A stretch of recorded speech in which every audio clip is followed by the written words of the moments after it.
सवाल है कि फिर हुआ दिल्ली में निर्भया कांड। मतलब फिर चलती बस में उसी तरह से अंजाम दिया गया। एक महिला के साथ बलात्कार हुआ, सामूहिक बलात्कार हुआ।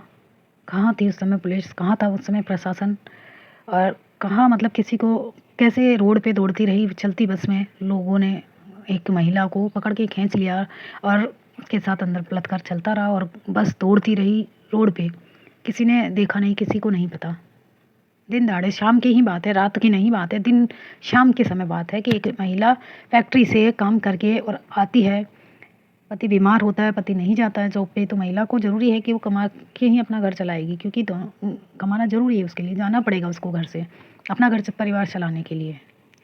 तो अगर बाहर जाती है महिला कमाने के लिए तो कहीं भी सेफ़ नहीं है, कहीं भी सेफ़ नहीं है आज महिला के साथ। मतलब जब वो खड़ी रहती है एक बस के इंतज़ार में खड़ी रहती है, तो जो एक बस पास से गुजरती है, प्राइवेट बस थी, उसने पूछा किधर जा रहे हो, तो उस महिला के पूछने से ही उस जो कंडक्टर था उसको पकड़ के खींच लेता है बस के अंदर।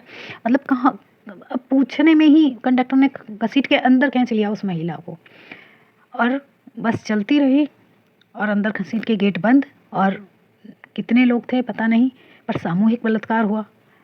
उसका पुलिस अभी तक पता कर रही है कि कितने लोग थे, ये तक नहीं पता है। मतलब कब क्या हो जाए इंसान के साथ कोई पता नहीं है, कब कौन भेड़िया बन के आपके सामने आ जाए, कौन सा समय आपके लिए ख़राब है। और अभी दिल्ली में तो काफ़ी इस तरह की खबरें आ रही थी कि महिलाओं को घर मतलब कब गायब कर लिया जाता है। बाहर निकल रही हैं लेडीज़ें, औरतें, बच्चे, कितने अभी गायब हुए हैं, कोई पता नहीं है, इनका कोई आंकड़ा नहीं है, कहाँ गए ये लोग नहीं पता। जिनके घर में से लोग बाग गायब हो जाते हैं, महिलाएं गायब हो जाती है। दहशत में दिल्ली का माहौल है। मतलब आज औरतें कहीं भी सुरक्षित नहीं हैं, कहीं भी। मतलब गवर्नमेंट को ऐसे रूल्स बनाने चाहिए। और जब तक कि हमारे देश का जो घटिया कानून है, मैं तो घटिया ही बोलती हूँ उस कानून को, मैं तो घटिया कानून ही बोलती हूँ, क्योंकि ऐसे ऐसे कानून हैं। हाँ, माना कि आजकल मतलब रेप करने वाले को फांसी की सज़ा दी जाती है, पर हिम्मत तो देखो कि फांसी की सज़ा गवर्नमेंट के देने के बाद में भी आगे से आगे वो लोग हाई कोर्ट में, जुल्म करने वाला हाई कोर्ट में अपील कर रहा है और बड़ी कोर्ट में अपील कर रहा है, आगे से आगे अपील कर रहा है। जबकि एक ही होना चाहिए कि मौत की सज़ा, अपील करने का कोई गुंजाइश ही नहीं होनी चाहिए। और छोटे मुजरिम, उनको जब छोटे मुजरिमों को बेल मिल जाती है, वो छूट के फिर से मुजरिम मतलब फिर से वही काम करते हैं, तो उनको छोड़ना ही क्यों बेल दी जाती है? ऐसा सिस्टम ही क्यों है? बेल का सिस्टम हटा देना चाहिए। और एक जो निर्दोष इंसान को फंसा के मतलब कई बार ऐसा होता है कि निर्दोष इंसान बेचारा दूसरे की जाल में, झूठे जाल में निर्दोष को फंसा दिया जाता है, तो पुलिस पहले छानबीन क्यों नहीं करती है? सही गुनहगार को सज़ा होनी चाहिए, ना कि निर्दोष को सज़ा होनी चाहिए। 5-5 साल बाद पता चलता है कि ये इंसान निर्दोष था। जब तक 5 साल क्या आप लौटा सकते हो किसी के, या 2 साल 4 साल? मतलब उसका एक सीमा होनी चाहिए, हर चीज़ की एक निश्चित समय होना चाहिए। कानून व्यवस्था जब तक मतलब उसमें एक बंदिश नहीं होगी कानून में कि कोई भी केस है तो उसका एक निश्चित समय होना चाहिए। साल-साल 2-2 साल कुछ भी नहीं होता है, 5-5 साल 10-10 साल, यहाँ तक कि केस तलाक के बुढ़े हो जाते बेचारे लड़ते-लड़ते सब देख के। क्योंकि बड़े होंगे तो बच्चों को पता भी चलेगा, कोर्ट में केस चल रहा है, घर में लड़ाई झगड़े जो भी होते हैं तो बच्चों को पता तो चलता ही है ना, सुनते ही है ना, देखते ही हैं माँ बाप के। तो मतलब क्या भविष्य है देश का, मुझे नहीं समझ में आ रहा है। कि मोदी जी को चाहिए कि एक तो कानून व्यवस्था देश में अच्छी होनी चाहिए, ऐसे कानून होने चाहिए कि तुरंत उन लोगों को सज़ा दी जाए, तुरंत सज़ा का प्रावधान हो और बेल नहीं होनी चाहिए। और ऐसे जो मुजरिम हैं उनके परिवार को भी ये हक नहीं दिया जाना चाहिए जो आगे से आगे वो हाई कोर्ट में अपील करे, सेक्शन कोर्ट में अपील करे और जगह अपील करे और सज़ा माफ़ के लिए या छुड़ाने के लिए या बेल करने के लिए कोई प्रावधान नहीं होना चाहिए ऐसा, अगर मुजरिम है तो। और जो निर्दोष है जिसको सज़ा दी जाती है तो उसका भी तो कुछ होना चाहिए ना भाई। 2-4 महीने ऐसा कोई फिक्स समय होना चाहिए कि पहले पुलिस को 4 महीने देने चाहिए या 3 महीने ऐसे देने चाहिए कि पूरी छानबीन करे। एक केस के लिए 3 महीने दिए हैं तो कहाँ होती है आजकल छानबीन? नहीं होती है। पुलिस 3 महीने में कोई रिपोर्ट नहीं देती है, कुछ भी नहीं होता है। ऐसे कानून बने हैं ऑनलाइन जो करते हैं ना, तो 3 महीने में रिपोर्ट देनी होती है पुलिस वालों को। यहाँ तक कोई रिपोर्ट नहीं मिलती है, कुछ भी नहीं होता है। चालू है नंबर गुनहगारों के, पर फिर भी पुलिस नहीं पकड़ पाती है उनको, फिर भी कुछ नहीं एक्शन लेती है पुलिस वाले। क्यों? और सामने वाला पैसा खिला देगा, बस फिर पुलिस वाले उनकी साइड हो जाएंगे। ये सब चल रहा है आज के टाइम में। तो कहाँ के कोई सेफ़ है? औरत सेफ़ कहाँ रहेगी जब तक मतलब पुलिस वाले भी पैसा खा के चुप बैठ जाएंगे या डरा धमका के इस तरह के, और मतलब जो जुर्म करने वाला आज़ाद घूमता रहेगा। उनको कोई डर ही नहीं है। डर जब होगा कि जब उनको तुरंत इस तरह की सज़ा दी जाए, जिस तरह का केस है उस तरह से सज़ा दी जाए उनको। एक समय सीमा होनी चाहिए। और इस तरह के केस में आप लोग क्या कहना चाहेंगे बताइए? मतलब किसी के साथ भी हो सकता है। एक आप औरत हो, आप घर से आप महिला है जो वर्क करने जाती है बाहर, सुबह आप गए हो, रात को आप कौन लौटेगा कौन नहीं लौटेगा घर पे नहीं पता।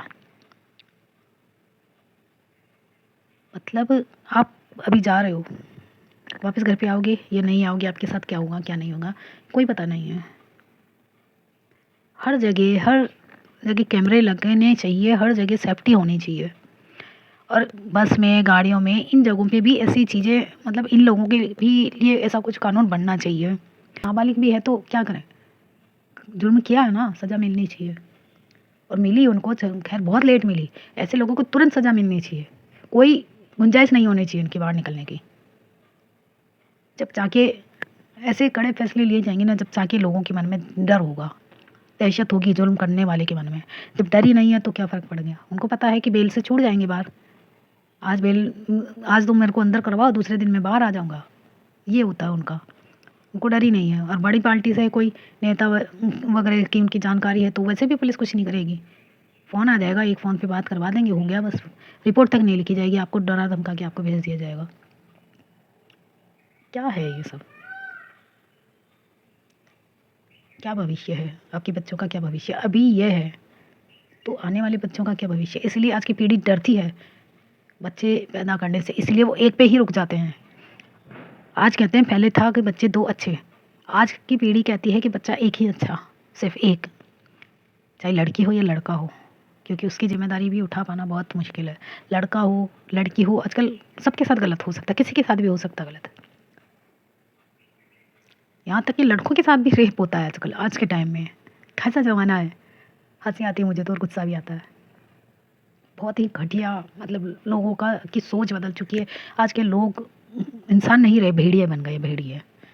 सही भाषा में कहें ना, भेड़िए, जानवर, राक्षस बन गए हैं। उनके अंदर का जो राक्षस है ना, जो कहते हैं ना कलयुग, तो वो ये कलयुग है। पर गवर्नमेंट को उनकी व्यवस्था इस तरह की करनी चाहिए ताकि थोड़ा कम हो ये जुल्म, अत्याचार पे तुरंत एक्शन होना चाहिए, तुरंत सज़ा मिलनी चाहिए उनको। और बीच सड़क में उनको मारा जाए, फांसी लटकाना नहीं चाहिए इनको, इनको मार मार के बीच सड़क में सबके सामने मारे, तब जो और लोग देख रहे हो ना, ऐसे चौराहे पे ला के मारे। और पहले से अनाउंसमेंट होना चाहिए, पहले से न्यूज़ चैनलों पे हर जगह दिखाना चाहिए कि इस दिन उसकी फांसी होगी, उस दिन उसको मारा जाएगा, इस तरह की सज़ा मिलेगी, ताकि वहाँ भीड़ इकट्ठी हो, लाखों करोड़ों लोगों के बीच में उसको मार मार के, और फिर उसको सज़ा देनी चाहिए। उससे ये होगा कि जहाँ पे ऐसे भेड़िए होंगे ना, उन भीड़ में, और उनके मन में एक डर पैदा होगा, उन भेड़ियों के मन में भी डर होगा कि देखो इस तरह से मार पिटाई होगी।